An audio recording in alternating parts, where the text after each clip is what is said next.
Hello and welcome to another EnsoVN Gaming video. This time we'll be talking about the top 10 legends in One Piece Treasure Cruise. This will be the third installment of looking at the top 10 legends in the game, and over the last year we've seen the release of so many good legends that I think only like one legend returns from the previous lists, which is kind of an indication of power creep, but also, you know, that's just how these games are. As always, we'll be looking at their captain abilities, specials and stats, but also looking at the support that they have to actually make a good team, which is very important obviously in a game where you use 6 units, not just one character. As always, these lists only talk about the content currently available on global, but I might mention any updates that they have on Japan that might affect their rankings, such as 6+ forms or any new units that might help them in the future. And speaking of 6+ units, I'll consider them the same unit as the 6-star form, since, you know, you can technically have both of them if you own either one. You just have to keep paying the skull fee if you want to switch between them. So with all that said, let's get started.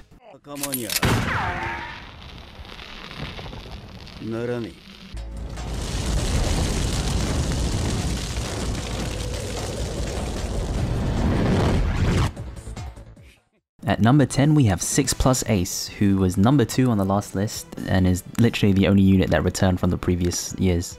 That's right, rest in peace Log Luffy, doesn't even make this year's list, pretty much just dead in the water now. Hopefully he can make a return with his own 6+, but for now let's talk about 6+ Ace. He's a Dex Free Spirit shooter with an amazing 3922 HP, a decent 1466 attack, and a pretty high 358 RCV. Now that he's super evolved, he's solved a lot of his problems that he had previously. Now he boosts the attack of shooters by 2.25 times instead of 1.5 times when they don't have a matching orb, and now boosts their attack by 3.25 times when they do have a matching orb instead of ×3, which is pretty decent. One of the main draws of using Ace, of course, is that he boosts your HP by 1.5 times, which is pretty high considering the 3.25 times attack boost. Not only that, his special reduces your current crew's HP by 40%, which is obviously bad, but then deals it back 15 times the amount that you spend onto the enemy, which is a decent amount of damage but not amazing.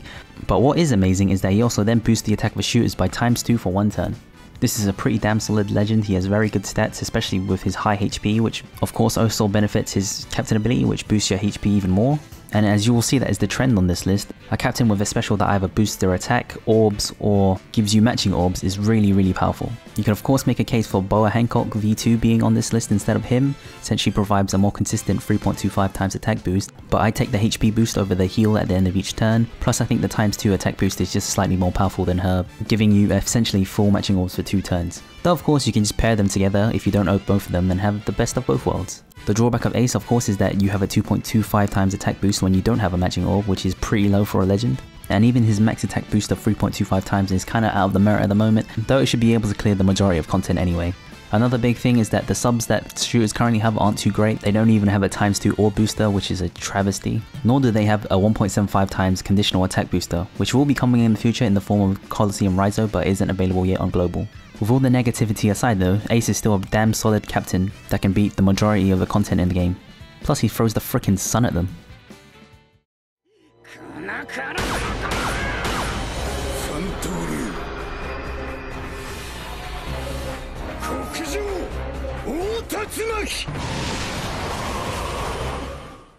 At number 9 we have Timeskip Zoro, who is a Dex driven slasher. His HP is 3603, which is pretty damn high, a pretty strong 1518 attack, and 294 RCV, which really doesn't matter much since you're going to be using the Mihawk ship. Zoro's captain ability boosts the attack of slashers by 2.5 times and boosts their HP by 1.5 times, which obviously is worse than Ace, but after you kill an enemy the previous turn, he instead boosts the attack of slashers by ×3, which is still lower than Ace. Not only that, his special boosts the attack of slashes by ×2 or 1.75 times if he's not the captain, so why do I rate him higher than Ace? For one thing, you will probably get the 3 times attack boost for the majority of the fight. The only time you wouldn't really have it is when you just start off the island, and it's a lot easier to maintain killing one enemy at each turn rather than getting matching orbs every single turn. Not only that, slashers have a lot more support than shooters at the moment. You can very easily get a ×2 orb booster in the form of Doflamingo anytime you want in the permanent raid section of the game, or even get Invasion Cavendish, who boosts your orbs by 2.25 times. There's also the upcoming Treasure Map Mihawk that locks your chain to 2.75 times as well as boosting your orbs, so they have a bunch of great free-to-play subs as well as powerful rare recruits like Rare Recruit Cavendish for the conditional 1.75 times attack boost. Not only that, Mihawk ship boosts your HP by 1.5 times instead of the 1.3 times that the Ace ship provides, meaning you get a bigger benefit from your HP boosting captain ability. Plus in the future, Zoro will get a 6+ form which removes all the restrictions on your captain ability, meaning you don't have to have a certain amount of slashes on your team and you always have the ×3 attack boost. Not only that, when you use Zoro as a sub, you also gain a 2.5 times chain lock on top of the 1.75 times attack boost. Unfortunately, he still shares the same drawbacks as Ace. The time of tanky legends like Fujitoro is over, so you really want to have more than a ×3 attack boost. And while killing an enemy every turn isn't too hard, facing several strong enemies in a row can be very difficult for Zoro. That said, I still think he's probably the best tanky legend in the game right now, and will continue to be so as long as they keep providing really strong slasher support.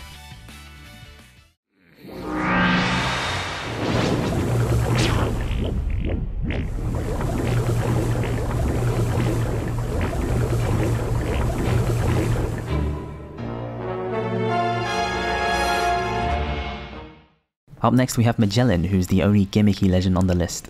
He's a Dex Striker Shooter, the third Dex legend in a row, who boosts the attack of all characters by 2.25 times and their HP by 1.5 times as long as you have one of every typing on your team. Not only that, you cut the HP of all enemies by 15% at the end of each turn. His stats are also pretty good, having a very high 3527 HP, a very strong 1499 attack, and a decent 291 RCV. But the thing that puts him on this list is his special, which inflicts Toxic to all enemies, which is a poison that damages the enemy more and more each turn, capping up at 2 million damage a turn, as well as healing 13 times his RCV at the end of each turn for 3 turns. Zombie teams have always been around since the beginning of One Piece Treasure Cruise, but this is one of the few legends that really supports it. The other one being Corazon, but you know, that's a million times slower than Magellan, and nowhere near as consistent. Though his captain ability is very interesting, it's probably better used as a sub, so you can poison them at your leisure. When you use Magellan as a captain, you usually kill everything too quickly to stall out for his specials every time, which kinda then defeats the purpose of using a zombie team. But his poison is very fun to use when you can pull it off. Doing 2 million damage at the end of the turn is really cool. And the heal he provides is of course really nice to help you stall and tank hits before the poison can really kick off. You of course don't have to use him on a zombie team, you can just use the poison as a finisher on a normal team, or use him just for the heal to top off your team. But of course for the most part you're going to be using him to kill people with your poison. This will help you kill things with enormous amounts of HP, or if they have very high defense that you just can't get through with normal attacks. Of course the major drawback is if they have a debuff protector or poison protector, you're just screwed. It does absolutely nothing and it was just pointless using Magellan in the first place. But when it can be used, it's one of the most powerful specials in the game and definitely deserves a spot on this list.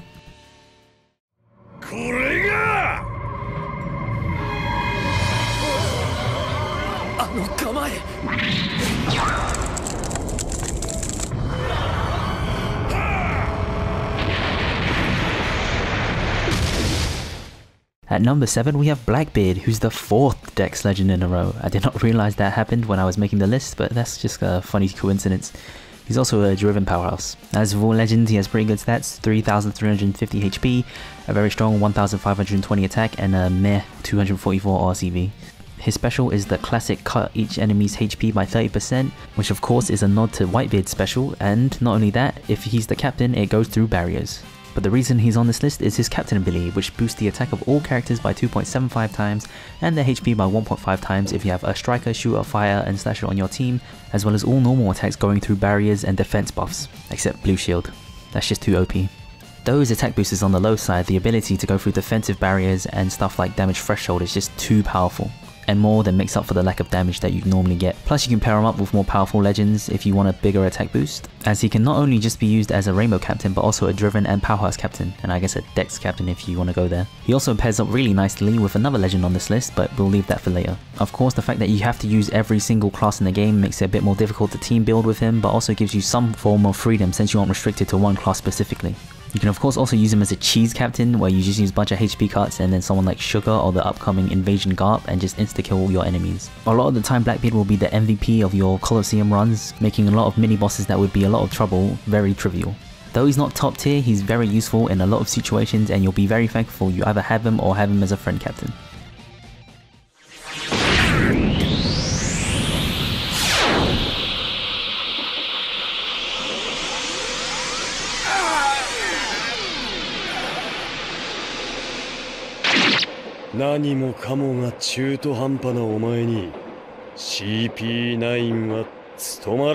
At number 6 we have Rob Lucci, and by that I mean the quick Rob Lucci, though the Strength Horn is also very good as well.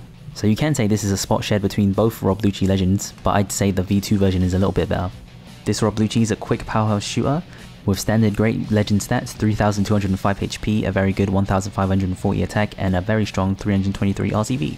His captain ability boosts the attack of powerhouse characters by 2.5 times at the beginning of a chain, as well as boosting their HP by 1.2 times. He does also reduce your RCV by half, but that's not really a big deal. The more perfects you hit in a chain, the more damage that his captain ability will provide, capping out after 4 perfects, boosting the attack of powerhouse characters by times 4.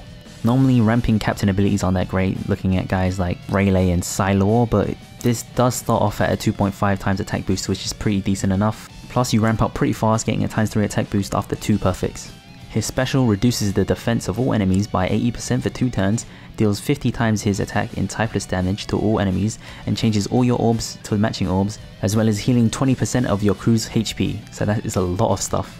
As I said previously, if your captain can give you matching orbs, boost your orbs, or give you an attack boost, it's really strong. And not only does he give you 4 matching orbs, reducing your enemy's defense by 8% is very powerful in activating conditional attack boosters like Marigold. A 20% HP heal is nice, but not too important either. Rob Lucci also gets the benefit from very powerful powerhouse support, where you get a times 2 attack booster in Raid Sanji as well as a times 2 orb booster in Raid Fujitora, and also has very powerful rare recruits such as the Boa Sisters who give you an attack boost, 4 matching orbs, a conditional attack boost, and damage reduction. You also get to take your pick from the Fishman batch, as they all pretty much boost powerhouse units. It would have been nice if he had a slightly bigger HP boost, but you can't ask for everything. In terms of power, Rob Lucci is very well rounded, but isn't on the top tier because his captain ability ramps up instead of giving you a times 4 attack boost for every attack, and while his special is nice, is a bit redundant if you have both Boa Sisters. That said, he's very solid and surprisingly very nice for free-to-play players. As long as you know, you can beat Raid Fuji and Sanji.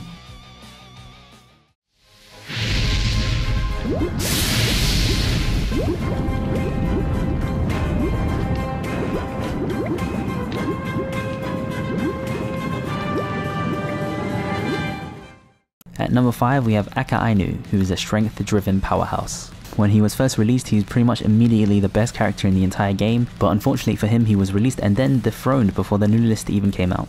His stats are pretty strong with 3500 HP and a groundbreaking 1600 attack and a poor 99 RCV. His special deals 125 times his attack in typeless damage to all enemies, randomizes all your orbs that aren't strength, as well as boosting the attack of characters that cost 50 or more by 1.75 times for 2 turns. This of course is very powerful if you're using a team consisting completely of legends, raid bosses and invasion units, but of course won't boost normal rare recruits or Colosseum units. But the main reason he's on this list of course is that his captain ability was so broken when it came out, boosting the attack of all characters by times 4 essentially if they had a strength orb, or 2.25 otherwise, as well as boosting their chance of getting strength orbs. A times 4 attack boost on every hit was so powerful and still is to this day, though he is now slightly outclassed by some newer legends. Of course, the immediate drawback to this is that you have to use either a team full of strength units to fully maximize his potential, or use non-strength units who won't benefit from orb boosting, since if you use a strength orb on them, they won't be getting a matching orb. Of course, there's a few ways to get around this, such as Colosseum Ores, who make strength orbs matching orbs for everyone, though of course on very difficult content you need every character slot you can get, and you just won't be able to make the cut. So making a choice between either getting a matching orb or a strength orb sucks. Of course, this is only detrimental when you're facing quick enemies and is amazing when you're facing down dex enemies. But a lot of damage does come from the affinity boost, which you'll never get against Saiyan or other strength enemies. Plus he's almost completely neutered if you're facing content that reduces the chance of getting strength orbs or doesn't let you have them entirely. That said, of course Aka Ainu is still very powerful in the game and is just really straightforward to use. Though primarily you should use him as a strength captain, you of course can use him as a driven and powerhouse captain, and with the new limit break coming to Lion Song Zoro, you can make strength orbs matching orbs for all driven characters, but Lion Song Zoro sucks, so you have to waste a slot on him. Overall, he's a very straightforward legend, which is both a good and bad thing.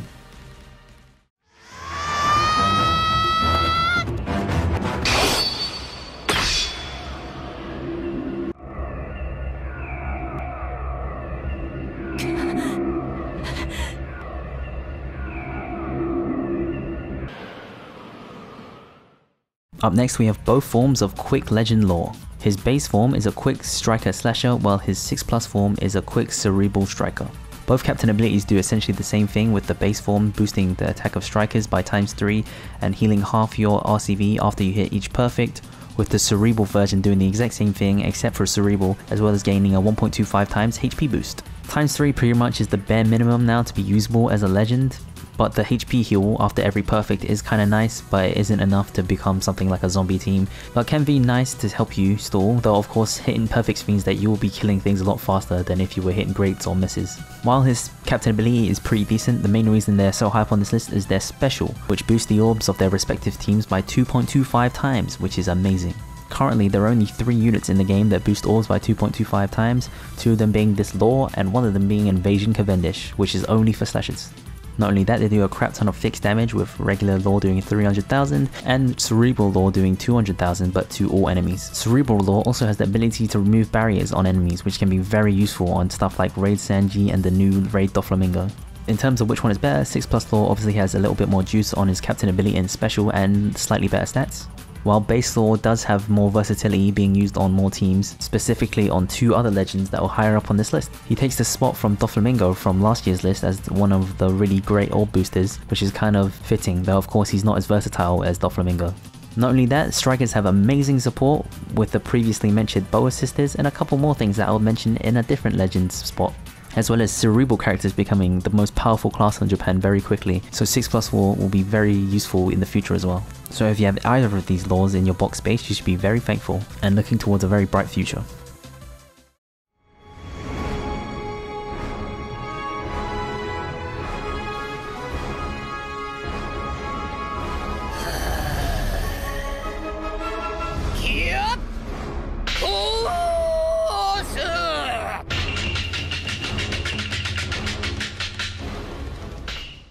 Up next on the list, we have Timeskip Luffy or Gear 4 Luffy. Timeskip Luffy is a quick free spirit fire, while Gear 4 is a Psy free spirit fire.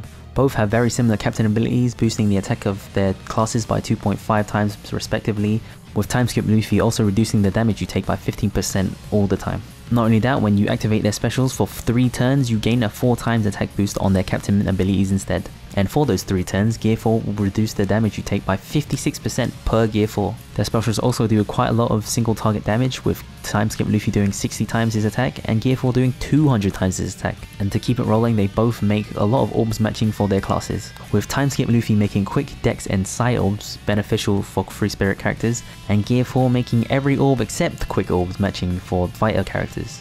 The major difference between the two is that after the 3 turns are up, Gear 4 locks and despairs himself for 7 turns. In terms of which one is better, Quick Luffy will be a lot easier to use on longer content like training forests or even Colosseums that have a lot of bosses that you have to go through. But of course, Gear 4 is a lot more powerful in those 3 turns he has his special. You can take a huge amount of hits in those 3 turns, and 200 times his attack is nothing to scoff at. Not only that, his special is really nice since you pretty much don't have to worry too much about orb manipulation, which free spirit teams do have a lot of trouble with, even with the 3 orbs that Timeskip Luffy makes matching. Both of them have their pros and cons, but I would say that at the moment Timeskip Luffy might just be a little bit better in terms of subs, which tips the scales in his favour. Both have ×2 orb boosters with Invasion Shanks for free spirits and Colosseum Adeo for fighters, but Shanks is just a better unit since he also removes paralysis, makes TND and meat orbs matching, and doesn't double the damage you take for 2 turns like Adeo. Fighters don't actually have a ×2 attack booster either, though free spirit does have one in the form of Legend Sabo. Plus, fighters only have 1 good conditional attack booster in the new Jesus Burgess, and that's only 1.5 times. And not only that, their future ×2 attack booster is Uruji, who is a limited rare recruit, which means it's going to be very difficult for the majority of players again.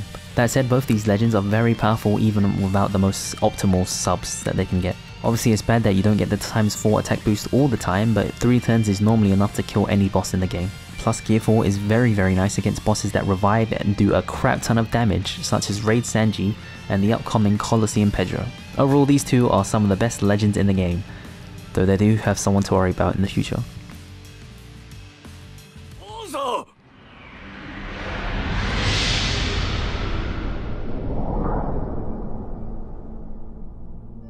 Ima, 外に化け物がいる。At number 2, we have my boy Cat Viper, aka Nekomamushi. Nekomamushi is a Psy powerhouse striker with a pretty decent 3404 HP, a really nice 1451 attack, and a decent 352 RCV. His special deals 60 times his attack in Psy damage to one enemy and makes strength, quick, dex, Psi, and Int orbs beneficial for striker characters, meaning you only have to worry about TNE and meat orbs, and of course the dreaded bother orbs. His captain ability boosts the HP of striker characters by 1.25 times, boosting their attack by 3.75 times as long as they have a coloured orb or a rainbow orb. This of course is freaking amazing, pretty much having a 3.75 times attack boost all the time, as long as you don't get those goddamn TND and meat orbs. But if you're using the Alkashi boat, you don't have to worry too much about meat orbs since it lowers the rate, but those TND orbs will still be freaking annoying. But for the most part, you'll be enjoying full matching orbs with just his special alone. The obvious drawback to using Neko is that if you don't have a coloured orb, you have no attack boost at all from his captain ability. And if you run to an island that has slot bind, meaning that you don't have an orb at all for a long period of time, such as Invasion Cavendish, just forget about it, you're just screwed. You of course also have to be wary of any stages that do manipulate your orbs into bother, meat or TND orbs, but that's a lot easier to mitigate with specials. So if slot bind becomes a lot more prevalent in content, Nekomamushi might fall down the standings, unless they release some form to combat it more easily, such as sailor abilities or limit breaks. That said, you can still ride high for the most part using a Neko team. Strikers have amazing subs with the previously mentioned Boa Sisters, and Kenjuro, who not only locks your chain to 2.75 times, gets rid of 5 turns of Despair and Bind, which is so freaking amazing. And not only that, his sailor ability makes Dex orbs matching for all striker characters. And if you have the previously mentioned Quick Law, it's one of the most devastating teams in the game. The only thing that's unfortunate is that the ×2 attack booster for strikers is Log Kid, who is another limited rare recruit, meaning he's very difficult to obtain for the most part. Unless of course you're a whale, in which case it's pretty damn easy. If this video was made 1 or 2 weeks ago, this guy would top the list, and Slotbind is definitely a terror he should be fearful of. But he's still a monster in the game, and who knows, maybe his 6+ form will fix some of his problems, and make him rise to the top once again.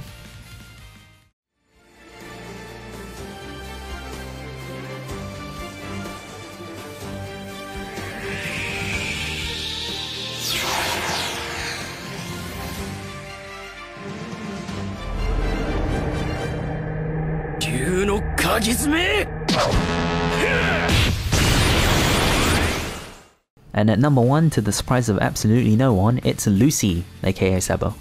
Lucy is a strength striker fighter with 3020 HP, 1539 attack and 390 RCV. His captain ability and special are both so OP, it's hard to say which one is stronger. But let's talk about the special first, which boosts the attack of strength, dex and quick characters by 1.75 times for 1 turn. But then if you hit 4 perfects, you boost the attack of strength, dex and quick characters by ×2 the next turn. Of course this is very similar to 6+ Sabo's special, but the fact that it covers strength, quick and dex and not just free spirit characters just puts it over the top. Not only that, when you're using him as a captain with another friend, Captain Lucy, you have 4 turns of amazing attack. Who even needs Legend Alkaji or V2 Doflamingo raid? This of course is super nice for Colosseums with multiple bosses, as well as enemies that revive, or fighting enemies that removes buffs at the end of each turn, since the ×2 attack boost at the start of your turn instead of being 1 long attack boost. Onto his captain ability, which boosts the attack of strength, dex and quick characters by 2.75 times and the HP by 1.3 times, but it doesn't end there. He makes dex and quick orbs matching for these 3 types, as well as lowering the chance of getting strength orbs, and if you don't have any Psi and Int characters on your team, he boosts their attack by 3.7 times instead. That's just unreal. Not only is a strength, quick and dex restriction a lot more lenient than just a class restriction, he also gives you a pretty decent HP boost, as well as making a lot of orbs matching for your team. That's just so unreal, making the choices for his team pretty much endless. You can of course use the Boa Sisters as you can on all the OP teams, or you could use the batch that was made for him with Rare Recruit Cavendish and Rare Recruit Bato, and the very powerful Colosseum Lucy, aka Luffy. With pretty much every other legend you have some drawbacks to using him, but Lucy pretty much has no weaknesses at all. The only thing you could really think of is that he doesn't get an affinity bonus against Psi and Int characters, but he does so much goddamn damage it doesn't really matter at all. This guy will be the reigning king of OPTC for a goddamn long time, and it'll be interesting to see what knocks him off the list. Well, that's it for the top 10 legends of One Piece Treasure Cruise. Did you agree with the list, disagree? Let me know in the comments down below. If you're feeling generous and you'd like to help me out, you can donate to my PayPal with the link in the description. You can also join the Discord if you like to meet other people playing OPTC. That's all for this video, thanks for watching, and I'll see you next time, my Nakama!